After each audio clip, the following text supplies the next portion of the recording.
Hello दोस्तों, नमस्कार। Platinum classes में आपका स्वागत है। दोस्तों, प्लैटिनम क्लासेस की पूरी टीम लगातार ग्राउंड पर है और एसएससी जीडी के एग्जाम्स के सभी शिफ्ट की लगातार रिव्यू कर रही है। मैं लास्ट टाइम नहीं था तो मैंने अपने एक टीचर को भेजा था, उन्होंने रिव्यू लिया था। तो लगातार हम रिव्यू कर रहे हैं, कहीं भी किसी भी शिफ्ट का रिव्यू आपका नहीं छूट रहा है।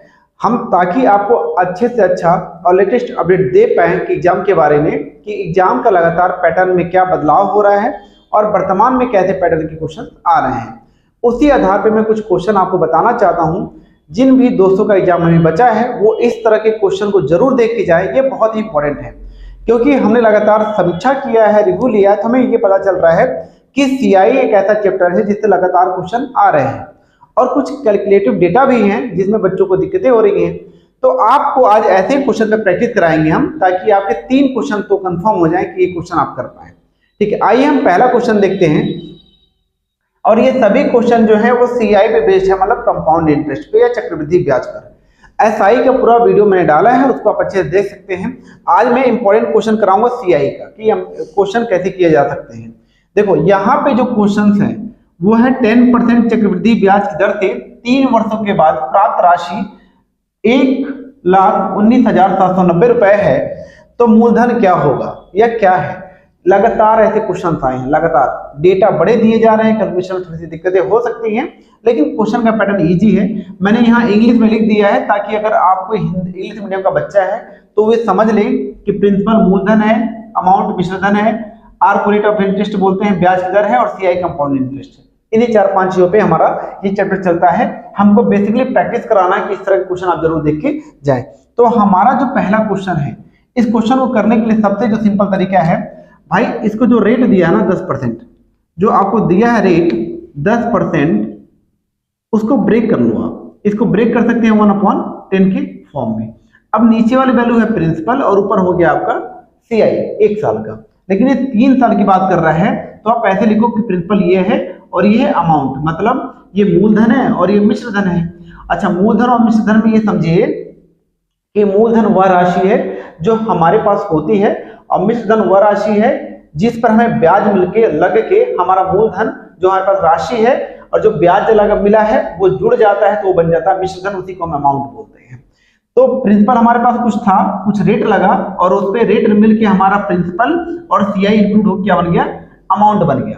मतलब आप ये भी कह सकते हो अमाउंट इक्वल टू क्या होता है, प्रिंसिपल प्लस सीआई। आप यहां से इसको कह सकते हैं। तो यहां पे हमने कहा कि रेट को ब्रेक कर लिया जाए, तो प्रिंसिपल कितना हो गया 10 और 1 का ब्याज मिला, तो अमाउंट कितना बन गया 10 में 1 जोड़ देंगे कितना हो गया 11। उसी तरह से फिर दूसरे साल 10 रुपए था, कितना हो गया 11। फिर तीसरे साल 10 रुपए होगा और कितना हो जाएगा 11। अब आप जब इतना कंडीशन कर लेंगे तो फिर आप देखिए इन तीनों का मल्टीप्लाई कर लीजिए, क्योंकि 3 साल की बात कर रहा है। तो ये क्या हो गया 1000 रुपए।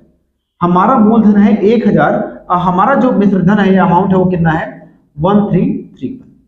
अब ये दो वैल्यू मिल गई। आपको अमाउंट दिया है, आपको प्रिंसिपल निकालना है या मूलधन निकालना है, तो इसकी जो वैल्यू दी है 1331 की यूनिट की वैल्यू दी है कितनी 119790 रुपए। ठीक है, अब जब इसको मल्टीप्लाई डिवाइड करेंगे ना, तो 1 यूनिट की जो वैल्यू आएगी वो यहां से आ जाएगी डिवाइड करने पे 9090 रुपए।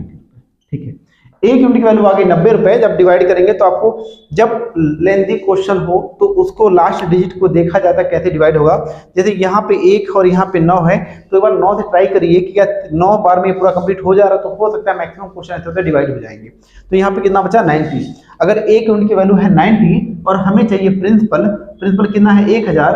अगर 1 की वैल्यू 90 रुपए है तो 1000 की अगर हमें वैल्यू चाहिए तो किससे गुणा करना पड़ेगा 90 से। तो हम कह देंगे जो हमारा प्रिंसिपल होगा वो कितना हो गया 90,000 रुपए होगा। ठीक है, देखने में डेटा देखिए कितना बड़ा लग रहा है, लेकिन आप सिंपल कैलकुलेशन के थ्रू इसको आराम से कर सकते हैं। और ऐसे क्वेश्चन लगातार आ रहे हैं, तो हमको आज की क्लास में उसी क्वेश्चन को करना है जिस तरह के क्वेश्चन आपके एग्जाम्स में आ रहे हैं, ताकि आप प्रैक्टिस कर पाएं और समझ पाएं क्वेश्चन को, क्वेश्चन कैसे करने हैं। दूसरा क्वेश्चन देखिए, दूसरा क्वेश्चन भी उसी तरह दिया गया है ताकि आप प्रैक्टिस कर लें और ये आपको ये समझ में आए कि क्वेश्चन को लगाने कैसे हैं। देखिए, 2 वर्ष के बाद 8% प्रति वर्ष चक्रवृद्धि ब्याज पर प्राप्त राशि 72,900 रुपए है, तो मूलधन क्या होगा आपको ये बताना है, या मूलधन क्या था आप कुछ भी पढ़ सकते हैं अपने शब्दों में। आप ये समझो, आप ये देखिए कि मैंने कहा कि जो रेट है यहाँ पे, इससे पहले मैंने 3 साल का पूछा था, यहाँ पे 2 साल का है, तो जो रेट है उस रेट को लिखो 8%। ये हो गया क्या, अगर हम देखें तो 8/100, और इसको लिख सकते हैं क्या 2/25। 4 से डिवाइड करेंगे, ये डिवाइड तो आप जानते होंगे, नहीं जानते तो देख लीजिएगा। ठीक है, अब ये हमारा प्रिंसिपल और ये हमारा ब्याज। अगर 2 साल की बात है तो प्रिंसिपल हम यहाँ लिख देते हैं, अमाउंट यहाँ लिख देते हैं। 25 रुपए था, 2 रुपए बढ़ गया, कितना हो गया 27 हो गया। 1 साल की बात हो गई, फिर दूसरे साल की बात कर रहा तो फिर दूसरे साल भी हम क्या लेंगे, 25 रुपए था, बढ़ के कितना हो गया 2 रुपया, कितना हो गया 27। अब यहाँ पे हमारा आ जाएगा 625 रुपए, और यहाँ कितना हो जाएगा 729 रुपए। ये हमारा अमाउंट है, और अमाउंट का ही मान दिया हुआ है क्वेश्चन में। जो ये प्राप्त होती है ना, इतने दिन बाद इतनी राशि प्राप्त हो रही है, वो हमेशा क्या होता है, अमाउंट होता है, मिश्रधन होता है। और अमाउंट यहाँ पे दिया है 729, और 729 यूनिट की वैल्यू दी है 72,900 रुपए। तो आप कह सकते हैं कि 1 यूनिट का जो मान आ जाएगा वो 72,900 डिवाइड बाई 729, तो यहाँ से कैंसिल आउट होगी, कितना हो जाएगा 100। अगर 1 यूनिट का मान आ गया 100 रुपए, आपको चाहिए प्रिंसिपल, और प्रिंसिपल कितना है 625, तो आप कहेंगे 625 गुणे 100, तो जो मूलधन आ जाएगा वो हो जाएगा 62,500 रुपए। अब इसी का कैलकुलेशन आप नहीं जानते हैं तो आपको ये क्वेश्चन जो है कैलकुलेटर लग सकता है, लेकिन अगर आप जानते हैं, स्क्वायर जानते हैं, चीजों को जानते हैं, तो आपके लिए कोई क्वेश्चन बहुत ज्यादा डिफिकल्ट नहीं है। क्वेश्चन नंबर 3 देखिए दोस्तों, ये क्वेश्चन लगातार दिखा गया है और बहुत ही इंपॉर्टेंट है, बहुत ज्यादा इंपॉर्टेंट है। तो इस क्वेश्चन को जरूर देख के जाओ। जैसे दिया हुआ है, यदि कोई राशि चक्रवृद्धि ब्याज की दर से 7 वर्षों में 2 गुनी हो जाती है तो कितने वर्षों में 8 गुनी हो जाएगी। चक्रवृद्धि ब्याज मतलब सीआई के बेस पे कह रहा है, एसआई के बेस पे अलग कॉन्सेप्ट होता है और सीआई के बेस पे अलग कॉन्सेप्ट होता है। तो दोनों के कॉन्सेप्ट को मिलाइएगा मत, मिक्स मत करिएगा, इसको अलग रखिएगा। एसआई को मैंने कहा कि देख लीजिएगा, वीडियो में पड़ा हुआ है उसको। सीआई की मैं बात कर रहा हूं, इसको कैसे करना है। देखो, एक प्रिंसिपल है, मुझे नहीं पता, मैंने 1 मान लिया और अमाउंट बन जाता है, वो कितना हो जाता है 2 गुना हो जाता है। अपने का 1 का 2 गुना 2 ही होता है। और हमसे कहता है कि टाइम लगता है यहाँ पे कितना, टाइम आपको लगता है 7 ईयर, कितना 7 ईयर। हमसे कहता है कि हमारी जो राशि है, अगर वही राशि है 1 और वो कितना होना चाहती है 8 गुना, तो कितना समय लगेगा। इसके बेसिक कॉन्सेप्ट को समझो। अगर हम इसको लिख दें 2 गुणे 2 गुणे 2, कोई इशू तो है नहीं, क्योंकि 8 को लिखा जा सकता है 2 गुणे 2 गुणे 2। अगर हम कहते राशि 1 है और 2 गुनी हो गई तो कितना समय लगा होगा 7 वर्ष, क्योंकि 1 से 2 होने में कितना वर्ष लग रहा है 7 वर्ष। फिर 1 से कितना हुआ 2 गुना हो गया, कितना वर्ष लग गया 7 वर्ष। और फिर मैं कह दूं 1 से कितना हो गया 2 गुना हो गया, कितना लग गया 7 वर्ष। तो टोटल जो ईयर लग गए हैं वो कितने लग गए 21 वर्ष। ठीक है, तो ये बेसिक इसका कॉन्सेप्ट होता करने का। लेकिन क्या हम क्वेश्चन आने पे ऐसे करेंगे? नहीं, हम ऐसे क्वेश्चन को नहीं करेंगे। तो फिर अगर हम ऐसे नहीं करेंगे क्वेश्चन तो कैसे करेंगे? तो वो समझो कि ऐसा क्यों किया जा रहा है और क्यों ऐसा किया जाता है। अब मुझे ये पता है कि 1 रुपया है वो 2 रुपया हो गया, 7 वर्ष लगा। हमसे कहता है 1 रुपया ही है, मुझे 8 गुना होना है, तो 8 गुना को लिख दें 2 की पावर क्या क्यूब। ये लिखा जा सकता है, 2 की पावर क्यूब तो लिखा जा सकता है। अब इस क्यूब का आप ईयर में गुणा कर दो तो कितना हो जाएगा 7 तिया 21, 7 3 21। तो आप कह देंगे कितना वर्ष लग जाएगा 21 वर्ष। यही आपका डायरेक्ट आंसर आ जाएगा। इस क्वेश्चन को इस माध्यम से आराम से कर सकते हैं, कोई बिना प्रॉब्लम के। आप जरूर देख लो, एक क्वेश्चन मैं और दूंगा कि आपको कम से कम 2 क्वेश्चन मैं दे रहा हूं तरह का, कि आपका प्रैक्टिस हो जाए और आप कर पाए क्वेश्चन को और थोड़ा कॉन्फिडेंस आपके अंदर आ जाए। अब देखो, नेक्स्ट क्वेश्चन है कि यदि कोई राशि चक्रवृद्धि ब्याज की दर पे 6 वर्षों में 3 गुना हो जाती है तो कितने वर्षों में 81 गुना हो जाएगी। अब पैटर्न सेम है, पिछला वाला क्वेश्चन जैसा आपने किया उस तरह आप इसको लगा सकते हैं। हम कहते हैं प्रिंसिपल हमने मान लिया 1, तो हमारा कितना हो जा रहा है, ये 3 टाइम्स हो जा रहा है, 3 गुना हो जाएगा, वो 3 बन जा रहा है। टाइम कितना लग रहा है, टाइम लग रहा है हमको 6 ईयर। क्लियर। अब 1 रुपए है और ये कितना टाइम होना चाहता है 81 गुना होना चाहता है। तो आपको ये पता होना चाहिए कि 81 को गुना कर रहे हैं तो ये 3 की पावर में जाएगा ही जाएगा, और 3 की पावर में जाएगा तो कितनी बार में जाएगा। तो आपको ये पता है 3 की पावर 3 27 होता है, और 3 की पावर 4 कितना होता है आपका 81। तो आप जो इसका मल्टीप्लाई कर दो इसमें तो कितना हो जाएगा 24 ईयर। तो आप कह देंगे कि सर जो हमारा राशि है वो 81 गुना होने के लिए 24 वर्ष का समय लेगा। ये डायरेक्ट है, एक क्वेश्चन आपको पक्का मिलना है कल। उसी तरह का ये भी क्वेश्चन है, इसको भी जरा देख लीजिए, हो सकता है आपके एग्जाम में ये क्वेश्चन आ जाए।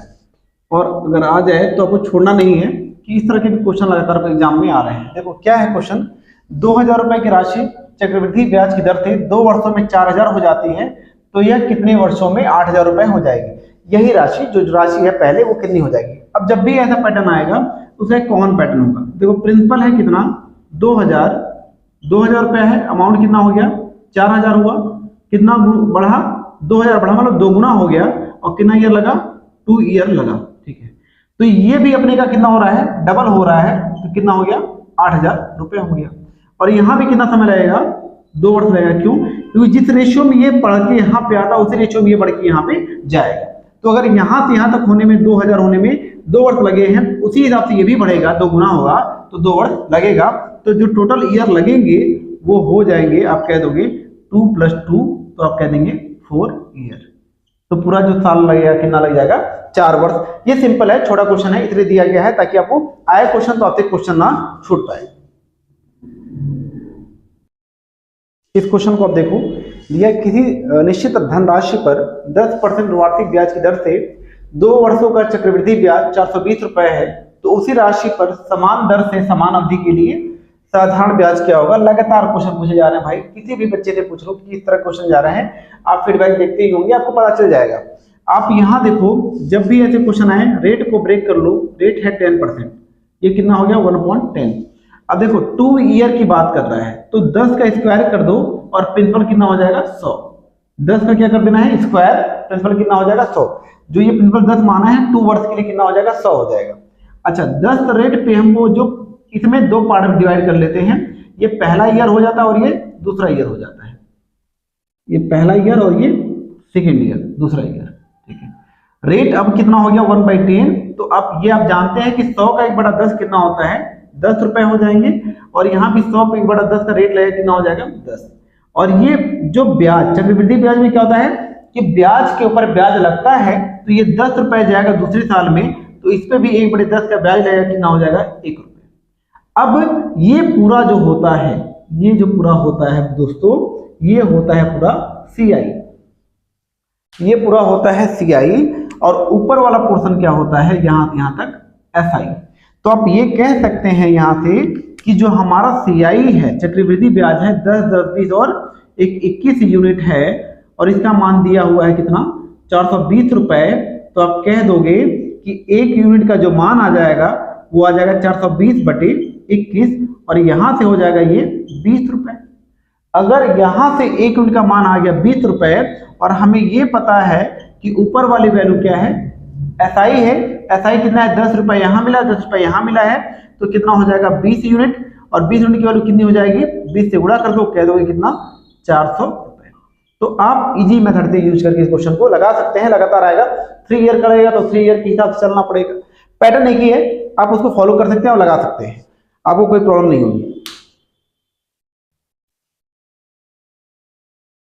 अगला क्वेश्चन देखिए, ये बहुत ही इंपॉर्टेंट है, लगातार क्वेश्चन में हर शिफ्ट में पूछा गया है। डिफरेंस वाले क्वेश्चन, जो CI और SI का डिफरेंस होता है उसके क्वेश्चन लगातार पूछे गए हैं। क्वेश्चन में पूछा क्या है, किसी धनराशि पर 4% चक्रवृद्धि ब्याज की दर से 2 वर्षों का चक्रवृद्धि ब्याज और साधारण ब्याज का अंतर 8 रुपए है, तो वह धनराशि क्या होगी। अब समझो कि हमें जब रेट पता होता है तो रेट 4% है, ब्रेक कर लो 1/25 हो जाएगा, और 2 ईयर की बात करो तो 25 का स्क्वायर कर दो कितना हो जाएगा 625। अब 625 को आप 2 पार्ट में डिवाइड करिए, क्योंकि 2 ईयर की बात कर रहा है, वहां यहाँ पे जो रेट हो जाएगा 1/25 हो जाएगा, और यहाँ पे कितना हो जाएगा 1/25। तो यहाँ मिल जाएगा 25 रुपए, और यहाँ मिल जाएगा आपको 25 रुपए, और यहाँ 1/25 जो फिर जाएगा वो कितना हो जाएगा 1।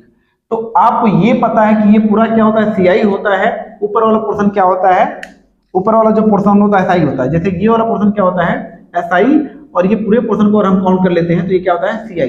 तो आप ये कह सकते हैं जो नीचे वाला पोर्शन होगा वो क्या हो जाएगा आपका डिफरेंस, किसका CI और SI का।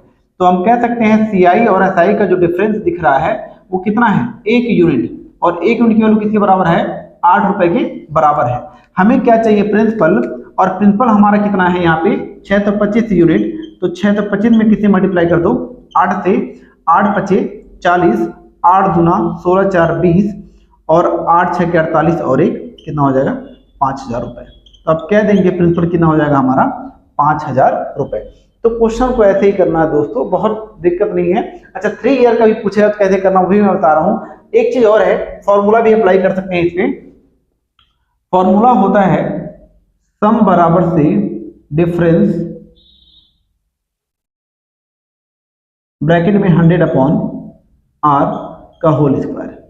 आप अप्लाई कर लो। सम मतलब प्रिंसिपल है, डिफरेंस कितना है आपका 8 रुपए इंटू 100 गुणे 100 बटे 4 गुणे 4, क्योंकि रेट कितना है 4%। 4 से 25, 4 से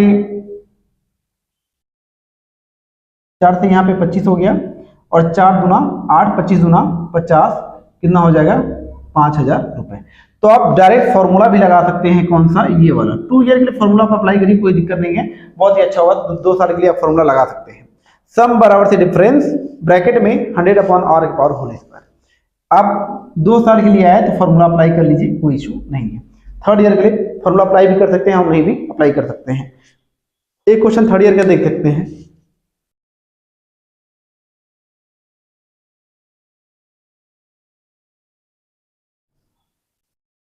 जो लास्ट क्वेश्चन उसको देखिए, इसमें 3 साल का क्वेश्चन दिया हुआ है। 3 साल की बात किया गया है। किसी धनराशि पर 10% वार्षिक ब्याज की दर से 3 वर्षों का चक्रवृद्धि ब्याज और साधारण ब्याज का अंतर 31 रुपए है, तो राशि क्या होगी। अब देखो दोस्तों, ऐसे क्वेश्चन को करने के लिए जो आसान तरीका है वो है 10% को आप जानते हैं ब्रेक करना है 1/10 के फॉर्म में। अब यहाँ पे जो 10 है उसका क्यूब होगा, क्योंकि यहाँ पे कितने साल की बात कर रहा है 3 साल की बात कर रहा है। अगर वो 3 साल की बात कर रहा है तो 10 का क्यूब कितना होता है 1000 रुपए। अब इसको ब्रेक कर लो 3 पार्ट में, क्योंकि 3 साल हमें जाना है। यहाँ लगेगा 1/10 तो कितना मिल जाएगा 100 रुपए, यहाँ भी 100 रुपए और यहाँ भी 100 रुपए। अब ये जो राशि है, जो ब्याज है, वो फिर से ब्याज मिलेगा, तो 1/10 के हिसाब से यहाँ कितना हो जाएगा 10 रुपए। फिर ये राशि यहाँ जाएगी, इस पे लग जाएगा 1/10 का, तो कितना मिल जाएगा 10 रुपए। और फिर ये राशि यहाँ जाएगी, कितना मिल जाएगा 10 रुपए 1/10 के हिसाब से। अब जो राशि बची हुई है, चक्रवृद्धि ब्याज में क्या होता है, ब्याज के ऊपर ब्याज लगता है, तो फिर ये राशि कहाँ जाएगी, आगे बढ़ जाएगी। 1/10 के हिसाब से कितना हो जाएगा 1 का ब्याज मिल जाएगा। आपको ये पता है कि ऊपर वाला जो लाइन है, ये वाली पोर्शन, इसको हम क्या बोलते हैं, ये पूरा CI होता है, और टोटल क्या होता है, सॉरी, ऊपर वाला पोर्शन क्या होता है SI, और पूरा पोर्शन क्या होता है CI। तो अगर हम कह दें नीचे वाले पोर्शन को ऐड कर लिया जाए, जो नीचे वाला पोर्शन, ये वाला पोर्शन है, इसको केवल ऐड कर लिया जाए, तो ये क्या हो जाता है CI और SI का डिफरेंस। तो यहाँ पे CI और SI का डिफरेंस कितना दिखा रहा है जोड़ने पे, CI और SI का डिफरेंस 10, 20, 30 और 31। 31 यूनिट की वैल्यू किसके बराबर है, 31 रुपए के बराबर है। तो 1 यूनिट की वैल्यू कितनी हो जाएगी 1 रुपए हो जाएगी। और हमें कह रहा प्रिंसिपल यहाँ पे कितना है 1000 है, 1000 में 1 से उड़ा कर दो, कितना हो जाएगा 1000 रुपए। तो जो हमारा प्रिंसिपल आ गया, कितना आ जाएगा 1000 रुपए आ जाएगा। दोस्तों लगातार ऐसे क्वेश्चन आए हैं, जरूर देखिए। यहाँ से 2 से 3 क्वेश्चन आपको जरूर देखने को मिलेंगे आपके एग्जाम में। आप लगातार हमारे साथ बने रहिए। हम क्लास के माध्यम से आपको इंपॉर्टेंट क्वेश्चन भी देंगे और ग्राउंड पे जाके आपको रिव्यू भी देंगे SSC GD के एग्जाम के लिए। थैंक यू दोस्तों, ज्यादा से ज्यादा चैनल को सब्सक्राइब करें, लाइक करें, शेयर करें। हम मिलते हैं आपसे फिर से नेक्स्ट क्लास में। Okay, thank you.